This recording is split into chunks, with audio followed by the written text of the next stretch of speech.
Baik, perkenalkan nama saya Dimas F. Ramadan dengan NIM C1C022092. Di sini saya akan mempresentasikan tentang materi yaitu akad-akad lainnya. Eh, untuk melengkapi dari mata kuliah akuntansi syariah dengan dosen pengampu Bapak Dr. Wibiarka Putra. Baik, langsung saja masuk ke materi yang pertama yaitu ada akad swap. Swap menurut bahasa dalam penambahan, penukaran, pengenderaan, atau transaksi jual beli. Swap adalah transaksi jual beli valuta dengan valuta lainnya. Transaksi jual beli atau pertukaran mata uang dapat dilakukan baik dengan mata uang yang sejenis maupun yang tidak sejenis. Salah satu yang menjadi dasar hukum akad swap adalah jualah emas dengan emas perak dengan perak, gandum dengan gandum, syair dengan syair, kurma dengan kurma, dan garam dengan garam, dengan syarat harus sama dan sejenis secara tunai. Jika jenis yang berbeda, jualah sekehendakmu jika dilakukan dengan tunai. Hadis riwayat Muslim.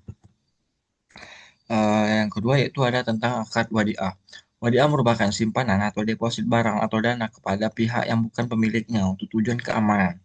Wadiah adalah akad penitipan dari pihak yang mempunyai uang atau barang kepada pihak yang menerima titipan dengan catatan kapanpun titipan diambil.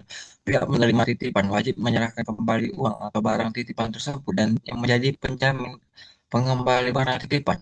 Sumber hukum dari akad wadiah terdapat pada Al-Quran, Quran surah ayat keempat, surah keempat ayat 58.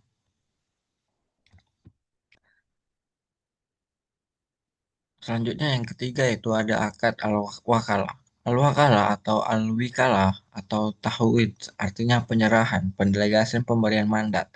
Menurut Sabik pada tahun 2008, akad wakalah adalah akad pelimpahan kekuasaan oleh satu pihak kepada pihak lain dalam hal-hal yang boleh diwakilkan. Sumber hukum dari akad al-wakalah terdapat pada Al-Quran, Quran surah ke-18 ayat 19 dan As-Sunnah. Rukun wakalah ada tiga, yaitu yang pertama pelaku, yang terdiri dari pihak pemberi kuasa atau wakil dan pihak yang diberi kuasa atau wakil. Objek akad berupa barang atau jasa, ijab kabul dan serah terima.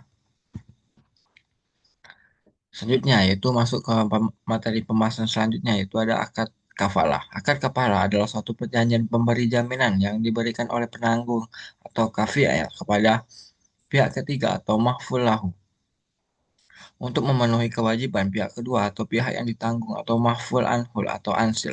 Sumber hukum akad al-kafalah terdapat dalam Al-Quran dan As-Sunnah. Rukun dan ketentuan syariah dalam akad al-kafalah yaitu ada tiga, yaitu pelaku yang terdiri atas peminjaman, pihak yang beruntung, dan pihak yang berutang. Objek akad berupa tanggungan pihak yang berutang, baik berupa barang, jasa, maupun pekerjaan, ijab kabul atau serah terima.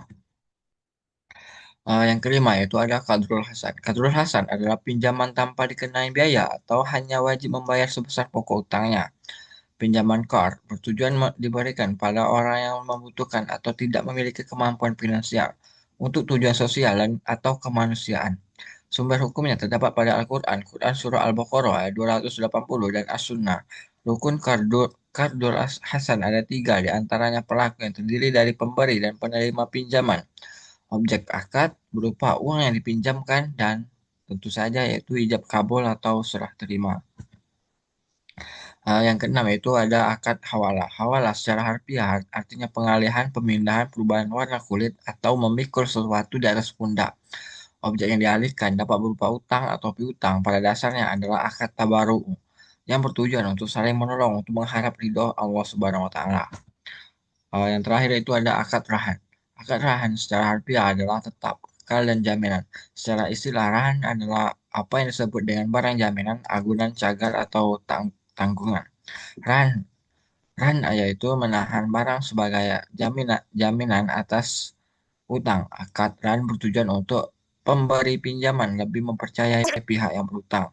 Sumber hukum akad rahan terdapat pada Al-Quran, Quran Surah Al-Baqarah ayat 283 dan As-Sunnah.